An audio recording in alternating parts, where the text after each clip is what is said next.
ഇത് കേൾക്കുമ്പോൾ സ്വാഭാവികമായിട്ട് നമ്മളെ മനസ്സിൽ വരുന്നൊരു ചോദ്യമല്ലേ, എന്താ വരിക? ഒക്കെ തീരുമാനിച്ചു എന്നുണ്ടെങ്കിൽ ഇനിയിപ്പോൾ നമ്മൾ നന്മയൊന്നും ചെയ്യണ്ടല്ലോ, ഇപ്പം നിസ്കരിച്ചിട്ടും നോമ്പ് വെച്ചിട്ടൊന്നും കാര്യമില്ല, നമ്മൾ നരകത്തിലേക്കാണെങ്കിൽ നരകത്തിലേക്ക് തന്നെ പോവുള്ളൂ, പിന്നെ ഇപ്പം എന്തിനാ അപ്പോൾ ഒന്നും ചെയ്യണ്ട എന്നല്ലേ തോന്നുക സാധാരണ. സഹാബത്ത് ഉടനെ ചോദിക്കുകയാണ്, ഫഖാലു, അല്ലാഹുവിന്റെ റസൂലിനോട്, ഫഖാലു, അപ്പോൾ അവർ ചോദിക്കുന്നു, യാ റസൂലല്ലാഹ്, അല്ലാഹുവിന്റെ റസൂലേ, അഫലാ നത്തകിലു അലാ കിതാബിനാ, അഫലാ നത്തകിലു, ഞങ്ങൾ തവക്കുലാക്കട്ടെയോ, ഇത്തക്കലാ യത്തകിലു, തവക്കുലാക്കി, അഫലാ നത്തകിലു, ഞങ്ങൾ തവക്കുലാക്കട്ടെയോ, അലാ കിതാബിന, ഞങ്ങളുടെ കിതാബിന്റെ മേൽ. അപ്പൊ ഞങ്ങൾ ഇനി നബിയെ, ഞങ്ങളുടെ ആ കിതാബിന്റെ മേൽ അങ്ങ് തവക്കുലാക്കിക്കോട്ടെ, ഇനി ഞങ്ങൾ പ്രവർത്തിക്കണ്ടല്ലോ എന്നാണ് ചോദിച്ചതിന്റെ ഉദ്ദേശം. അപ്പൊ ഇനി എന്താണോ റബ്ബ് വിധിച്ചതെങ്കിൽ അതല്ലേ വരൂ.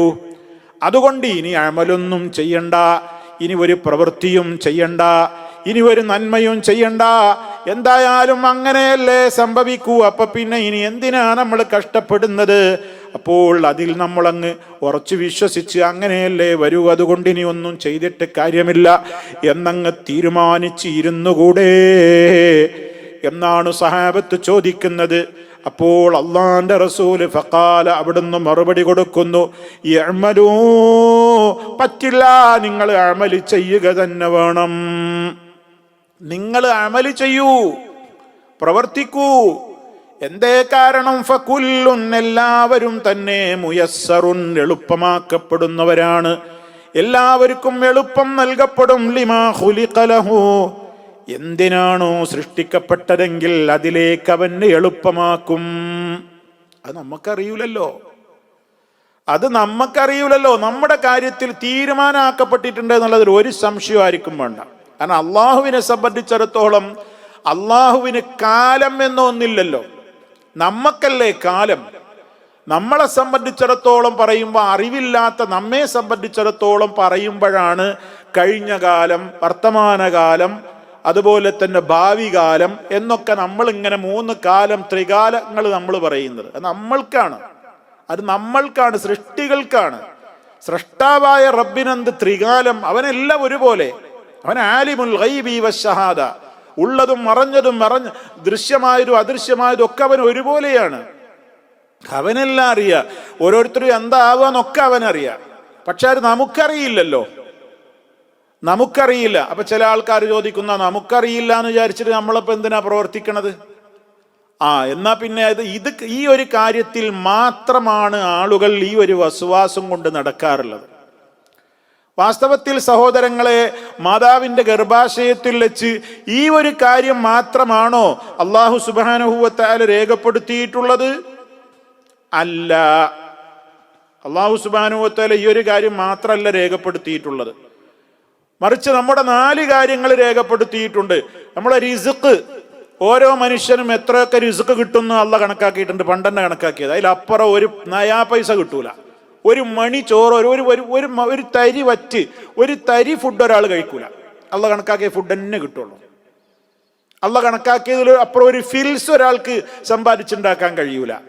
അപ്പൊ റിസ്ക് കണക്കാക്കപ്പെട്ടിട്ടുണ്ട്, നമ്മുടെ ആയുസ് കണക്കാക്കപ്പെട്ടിട്ടുണ്ട്. എത്ര ശ്വാസം മുകളിലേക്ക് വലിക്കും, എത്ര ശ്വാസം താഴേക്ക് വിടും, റഹ്മാനായ റബ്ബിനറിയാം. കൃത്യകണക്ക് അവൻ്റെ അടുത്തുണ്ട്.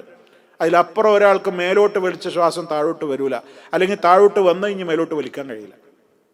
വളരെ കൃത്യമാണ് ആയുസ്. അതുപോലെ തന്നെ അമല്, നമ്മുടെ ഓരോ ജോലി പ്രവൃത്തി എല്ലാം അതൊക്കെയും അങ്ങനെ തന്നെയാണ്. അതുപോലെ തന്നെ ശഖിയാണോ സഈദാണോ, ഈ മനുഷ്യൻ നല്ലവനാണോ ചീത്തയാണോ, സ്വർഗക്കാരനാകുമോ നരകക്കാരനാകുമോ എന്നൊക്കെ റബ്ബ് തീരുമാനിച്ചിട്ടുണ്ട്. പക്ഷേ അത് നമുക്കറിയില്ലല്ലോ. എല്ലാം അറിയാവുന്ന റബ്ബിനറിയാം, പക്ഷേ നമുക്കറിയില്ല. അതുകൊണ്ട് നമുക്കറിയാത്തത് കൊണ്ട് നമ്മൾ എന്താ ചെയ്യാറുള്ളത്? റിസ്ക് കണക്കാക്കിയിട്ടുണ്ട് എന്നതാണ് വിഷയമെങ്കിലും നമ്മൾ എന്ത് ചെയ്യും? രാവിലെ എഴുന്നേറ്റ് പണിക്ക് പോകുന്നു, തൊഴിൽ ചെയ്യുന്നു, ഓവർ ടൈം കിട്ടിയാൽ എത്രയും നമ്മൾ ഓവർ ടൈമും ചെയ്യുന്നു. കിടന്ന് അധ്വാനിക്കുകയാണ്, കച്ചവടക്കാർ മാർക്കറ്റിലേക്ക് പോവുകയാണ്, കൃഷിക്കാർ വയലുകളിലേക്ക് നീങ്ങുകയാണ്, അധ്യാപകന്മാർ കലാലയങ്ങളിലേക്ക് നീങ്ങുകയാണ്. ഓരോരുത്തരും അവരവർക്ക് എന്താണോ തൊഴിലുള്ളതെങ്കിൽ ആ തൊഴിൽ ചെയ്യാൻ വേണ്ടി കഷ്ടപ്പെട്ട് അധ്വാനിക്കുന്നു. എന്തേ ഈ കാരണം പറഞ്ഞുകൊണ്ട് ഒരാളും തൊഴിലില്ലാതെ തൊഴിലിന് പോകാതെ വീട്ടിലിരിക്കുന്നില്ലല്ലോ. അപ്പൊ നമുക്കറിയില്ല എന്താ കണക്കാക്കിയത് എന്ന്. നമ്മളോട് എന്താ കൽപ്പിച്ചത്? അധ്വാനിക്കാൻ. അധ്വാനിക്ക് കിട്ടും, അള്ളാഹ് കണക്കാക്കിയത് കിട്ടുള്ളൂ, പക്ഷെ അധ്വാനിക്കണം.